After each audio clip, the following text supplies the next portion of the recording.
प्यारे बच्चों, नमस्कार। Welcome to private security sector class 9th। आज का जो आपका टॉपिक है वो है एक्सेस कंट्रोल, जिसको बोलते हैं हिंदी में पहुंच नियंत्रण। Session 2, structures and techniques for access control. Access control के लिए सुरक्षा एक्सेस कंट्रोल के लिए संरचनाएं और तकनीकें। आप पहले से ही जानते हैं कि पहुंच नियंत्रण एक नियत सुरक्षा कर्मी का कर्तव्य है। आपने देखा होगा कि विभिन्न स्थानों पर अभिगम नियंत्रण का स्तर भिन्न होता है। आप आसानी से अपने विद्यालय के कक्षा के कमरे तक पहुंच सकते हैं, लेकिन स्टाफ रूम के उस अलमारी तक नहीं पहुंच सकते जहां आगामी परीक्षा के लिए प्रश्न पत्र रखे जाते हैं। अभिगम नियंत्रण की तकनीक भी भिन्न हो सकती है। कुछ स्थानों पर पहचान कार्ड सत्यापन तकनीक का उपयोग अभिगम नियंत्रण के लिए किया जाता है, जबकि अन्य पर फिंगरप्रिंट स्कैनिंग का उपयोग किया जाता है। जैसा कि इसमें बताया गया है कि जो पहुंच नियंत्रण की एक सुरक्षा कर्मी के लिए पहुंच नियंत्रण कितना ज़रूरी है। उदाहरण के लिए जैसे एक स्कूल का उदाहरण दिया गया और उसमें बताया गया कि एक जो विद्यार्थी है, स्कूल का बच्चा है, वो अपने कक्षा के जो क्लासरूम तक है वो बिल्कुल आसानी से पहुंच सकता है, क्योंकि उसके रूटीन वर्क है उसमें आता है। लेकिन अगर वो एक जो ऑफिस के अंदर एक अलमारी रखी है जहाँ पर उसके आगामी जो परीक्षा के प्रश्न पत्र रखे हुए, अगर वो वहाँ तक अपनी जाने की कोशिश करता है या लेने की कोशिश करता है तो ये उसके लिए संभव नहीं है। तो आजकल जो पहुंच नियंत्रण के लिए विभिन्न प्रकार की प्रणालियों का उपयोग किया जाता है। नेक्स्ट जो इसका पॉइंट है संगठनात्मक नियम और अभिगम नियंत्रण। पहुंच नियंत्रण एक नियत सुरक्षा गार्ड का एक महत्वपूर्ण कर्तव्य है। लोगों की सामग्री और डेटा की सुरक्षा के लिए एक सुरक्षा कर्मी को रखा जाता है। ये अभिगम नियंत्रण सुनिश्चित करता है कि केवल अधिकृत लोगों तक ही पहुंच हो सके। एक सुरक्षा कर्मी के कर्तव्य में प्रत्येक साइट पर विभिन्न प्रकार का अभिगम नियंत्रण शामिल होता है। तो जो सुरक्षा कर्मी होता है उसका जो मुख्य कर्तव्य के अंदर पहुंच नियंत्रण भी शामिल है कि कोई भी अनऑथराइज व्यक्ति जो वहाँ पर अधिकृत नहीं है या जिसको आने की वहाँ पर परमिशन नहीं है, ऐसा व्यक्ति कार्यस्थल पे या साइट पे ना पहुँचे। नेक्स्ट है अभिगम नियंत्रण के स्तर। जो अभिगम जो नियंत्रण है उसके 3 स्तर होते हैं: न्यूनतम स्तर, मध्यम और अधिकतम। न्यूनतम जो नियंत्रण जो अभिगम होता है ये बहुत कम होता है, जहाँ पर बिल्कुल नामात्र खतरा होता है। मध्यम जो अभिगम नियंत्रण होता है यहाँ पर ना ज़्यादा और ना कम इस प्रकार का खतरा होता है। अधिकतम अभिगम नियंत्रण होता है जहाँ पर बहुत ज़्यादा सख्ताई या आने जाने के लिए बहुत सारी चीज़ों की कार्ड की ज़रूरत होती है, परमिशन की ज़रूरत होती है, जैसे हमारे परमाणु संस्थान या कोई प्रयोगशालाएं या इस प्रकार की चीज़ें जहाँ पर आप आसानी से नहीं पहुँच सकते हैं। नेक्स्ट पॉइंट है संपत्ति परिधि पर अभिगम नियंत्रण। आपने देखा होगा जैसे कि जहाँ पर कोई ऐसी चीज़ें रखी होती है तो वहाँ पर बाहर क्या होता है, जैसे इसमें लिखा हुआ है दीवार है, गेट, बैरियर, देखने के लिए टावर और बूथ जैसी बाधाओं का उपयोग किसी संपत्ति तक पहुँच को नियंत्रित करने के लिए किया जाता है। कि अगर आपने किसी चीज़ को अगर सुरक्षित रखना या अनाधिकृत जो प्रवेश है उससे रोकना है तो सबसे पहले आपने क्या करना है, बाड़ या रुकावटें जैसे दीवार होगी, गेट हो गया, बैरियर हो गया या किसी अनऑथराइज गतिविधि को देखने के लिए ऊंचे टावर इत्यादि, जहां से आप दूर से किसी भी हरकत को या अनधिकृत प्रवेश को देख सकते हैं।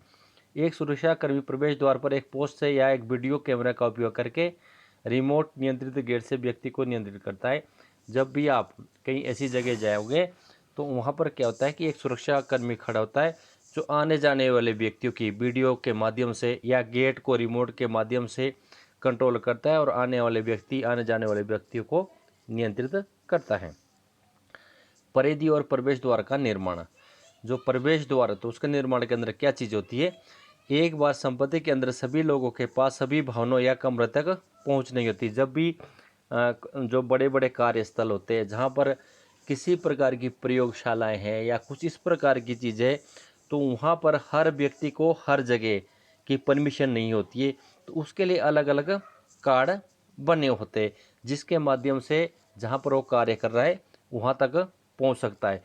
परंतु उसकी पहुँच वहीं तक है जहाँ पर कार्य कर रहा है, वो दूसरी जगह पर जो उसका कार्ड है वो वैलिड नहीं होगा, नहीं वो वहाँ पर जा सकता है।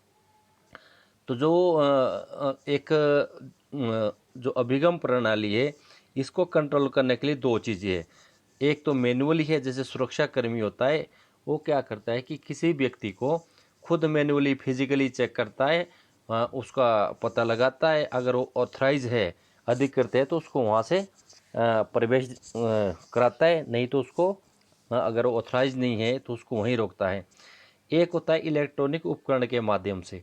तो आजकल कई प्रकार के कार्ड, आपने अगर मेट्रो या हवाई अड्डे पे देखा होगा, तो वहाँ पर एक कार्ड इशू होता है जिसको आप एक दरवाजे के साथ लगाते हैं और दरवाज़ा खुल जाता है, क्योंकि वो वहाँ के लिए जो मैकेनिकल है वो वहाँ के लिए वो कार्ड ऑथराइज है। तो इस प्रकार जो आपका इलेक्ट्रॉनिक जो उपकरण है उसके माध्यम से भी आपकी आवाजाही हो सकती है। नेक्स्ट है उपकरणों की अनुपस्थिति में अभिगम नियंत्रण।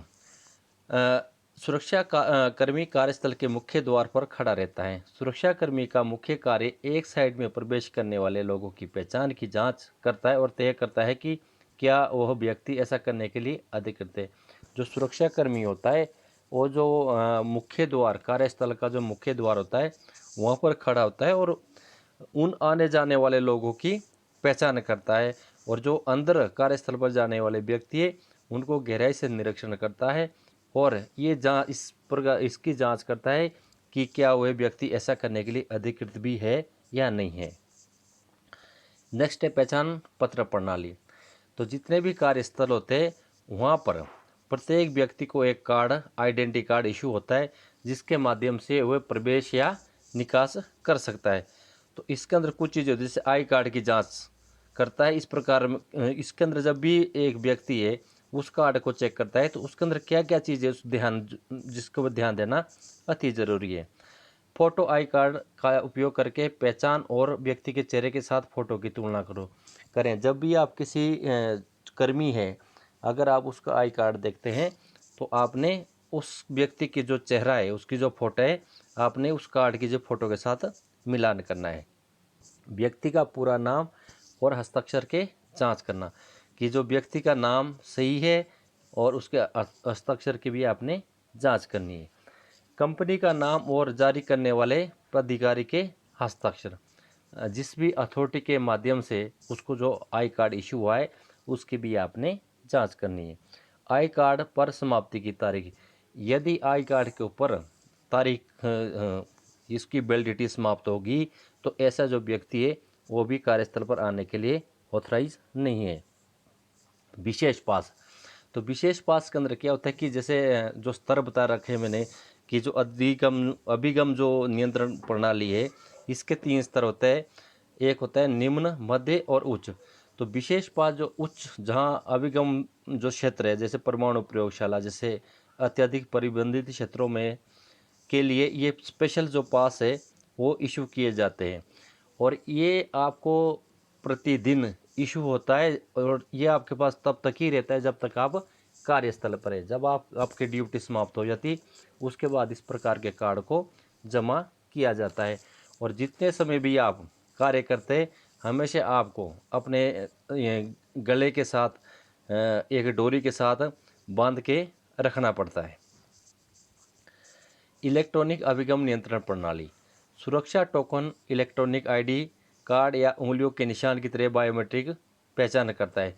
तो आजकल कई प्रकार के जो कार्ड है उसके अंदर जैसे सेंसर लगे होते हैं, जिससे कि एक मशीन है उस सेंसर को, उस कार्ड को पढ़ती है और आपको आने या जाने की परमिशन देती है। आपको वो चीज़, ये होती है इलेक्ट्रॉनिक जो प्रणाली है जो इस प्रकार के कार्य करती है, जो अनऑथराइज जो पहुँच है उसको रोकने में मदद करती है। नेक्स्ट है इलेक्ट्रॉनिक अभिगम नियंत्रण प्रणाली के लाभ।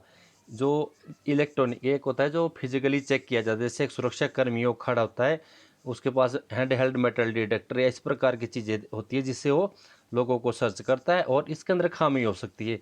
परंतु एक जो इलेक्ट्रॉनिक जो अभिगम प्रणाली है इसमें किसी भी प्रकार की चूक नहीं हो सकती है। तो इसके सबसे बड़ा फ़ायदा क्या है कि इससे दरवाज़ों के साथ जोड़ा जा सकता है जो इलेक्ट्रिक रूप से स्वचालित होते हैं। जैसे मैंने पहले भी आपको बताया गया कि इलेक्ट्रॉनिक डोर होते हैं जो जैसे भी आप अपना कार्ड उस एक स्कैनर मशीन होगी उसके पास रखेंगे तो ऑटोमेटिक ही दरवाज़ा खुल जाएगा। ये उन लोगों के सभी विवरणों को संग्रहित कर सकता है जिससे अधिकृत व्यक्ति को कार्यस्थल तक पहुंचा सकता है। तो ये उस मशीन के अंदर उन सब लोगों का डेटा उपलब्ध होता है जो उस कार्यस्थल पर आने के लिए अधिकृत होते हैं, उनका कंप्लीट उसके अंदर रिकॉर्ड होता है। इसे प्रभावी अभिगम नियंत्रण के लिए सीसीटीवी प्रणाली के साथ कुशलता से जोड़ा जा सकता है।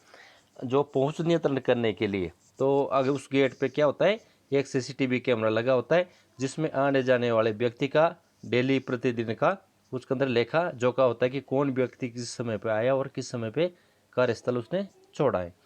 इसे एक अलार्म सिस्टम से जोड़ा जा सकता है जो सुरक्षा उल्लंघन के मामले में सुरक्षा कर्मी को सतर्क करता है। जो इलेक्ट्रॉनिक जो अभिगम जो नियंत्रण प्रणाली है इसको एक अलार्म सिस्टम से भी जोड़ा जाता है कि अगर कोई अवैध तरीके से अगर कोई आने की कोशिश कर रहा है तो वो अलार्म बजना शुरू हो जाता है जिससे कि सुरक्षा कर्मी चौकन्ना हो जाता है। अलार्म सिस्टम अलार्म सिस्टम इसके अंदर जैसे फायर अलार्म सिस्टम हो गया, एक इलेक्ट्रॉनिक अलार्म सिस्टम हो गया, ये कई प्रकार के अलार्म होते हैं। जैसे जो फायर अलार्म सिस्टम होता है वो एक ऑटोमेटिक स्वचालित होता है जो धुआं जैसे भी आग लगती है और उसके अंदर एक धुआं या धूल की उसके नज़दीक संपर्क होता है तो वो ऑटोमेटिक अलार्म बजना शुरू हो जाता है जिससे कि सुरक्षा कर्मी चौकन्ना होता है और जो आने वाले घटना जो घटित होने वाली उसको समय से पहले उसको उसमें सुधार कर सकता है या उसके बारे में जानकारी हासिल कर सकता है। इसके अंदर दो चार चीज़ें होती कभी कभी जैसे कोई हमारे पास इलेक्ट्रॉनिक चीज़ें है जैसे अलार्म खराब हो रही है और अपना आप बज रही है तो इस प्रकार जो सुरक्षा कर्मी के कार्य में ये बाधा पैदा कर सकती है। दूसरा है कोई शरारती तत्व द्वारा अलार्म को सक्रिय कर देना। तो इन चीज़ों के बारे में या अगर अलार्म ख़राब है तो जो वहाँ पर कोई मैकेनिक है उसे अलार्म ठीक करवाना चाहिए। दूसरा ये कि ये ऐसी जगह होनी चाहिए जहाँ पर ज़्यादा व्यक्ति का जो आना जाना या ज़्यादा व्यक्ति की कोई पहुँच से वो दूर हो। वाहन खोज और अभिगम प्रणाली जब हम एक गाड़ी की जो कार्यस्थल पर आ रही है या जा रही है अगर हम उस वाहन की खोज करते हैं तो उसमें ध्यान में रखने वाली चीज़ें क्या चीज़ है क्योंकि उस गाड़ी के अंदर किसी प्रकार की कोई खतरनाक सामग्री हो सकती है। तो उसके अंदर जैसे जो वाहनों के बोनट है उनको खोले चेक करें, डैशबोर्ड है, ड्राइवर के सीट कवर है या सीट के नीचे जो गाड़ी में एक्स्ट्रा जो व्हील होता है स्पेयर व्हील होता है उसको भी चेक करना चाहिए। विस्फोट आदि तलाश के लिए गाड़ी के जो शीशे है वो खुलवाने चाहिए कि कोई गाड़ी के नीचे कोई चीज़ तो नहीं छुपा रखी है। नेक्स्ट है आगंतुकों को निर्देशन जो कार्यस्थल पर व्यक्ति आते हैं उनके लिए किस प्रकार के जो दिशा निर्देश होने चाहिए। इसके अंदर जो गूगल फॉर्म है उसके अंदर इसका पूरा विवरण दिया गया है। तो आपका जो क्लास 9th का जो आज टॉपिक है आपका समाप्त होता है और इसके बाद आपका जो कंप्लीट जो सिलेबस का है वो रिवीजन चलता रहेगा। तो आप सभी बच्चों से मेरा निवेदन है कि आप वीडियो ना देखते हुए जब भी आप चैप्टर को पढ़ते हैं तो ज़्यादा वीडियो ना देखते हुए जो गूगल फॉर्म है उसके ऊपर ध्यान दें और कंप्लीट जो चैप्टर है उसको बार बार पढ़ते रहें और वीडियो सुनते रहें। नेक्स्ट जो आप अगली वीडियो देखने के लिए आप मेरे channel Randeep Sharma ex army को सब्सक्राइब करें। आने वाली जितनी भी सारी वीडियो है वो मैं अपने यूट्यूब चैनल के ऊपर अपलोड करता रहूँगा और आप उस वीडियो को पढ़ें और देखें सुने और अपनी जो पढ़ाई है वो सुचारू रूप से रखें। धन्यवाद।